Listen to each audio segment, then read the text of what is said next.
কুয়াশা হয়ে আছে না, ধোয়া। হ্যাঁ আজকে তো তার মশাটা পরিষ্কার আছে। হ্যাঁ আজকে অনেক পরিষ্কার রিকি, আজ অনেক দুদিন পরিষ্কার। আগে একদম পুরো কুয়াশা, কিচ্ছু দেখা যাচ্ছিল না। এটা অনেক আগে দেখি। এখানে গেট লক। এইটা হচ্ছে নদীটা, বুঝলে? এই নদীর বাদ দিয়ে ঠেকা। আমরা এখন ওয়েস্ট বেঙ্গল থেকে ঝাড়খণ্ডে ঢুকছি, মাদান স্পট থেকে। এটা আচ্ছা 12টা লক গেট। আজকে 12টা লক গেট আছে। হ্যাঁ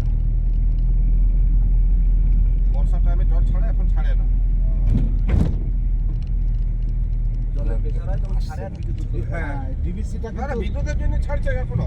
বিদ্যুতের জল ছাড়বে বিদ্যুতের বরাবর মানে জলটা নইলে বন্ধ বেড়ে যাওয়ার জন্য। হ্যাঁ হ্যাঁ হ্যাঁ, এবার জলটা ওভারফ্লো বিদ্যুৎটা হয় না, বন্ধ করলে হয়। সেই জলটা ছেড়ে দেয়। হ্যাঁ।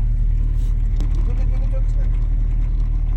নদীর জলটা এখন বন্ধ করে ধরে রেখেছে, আর বিদ্যুৎ তৈরি করারটা ওই গেট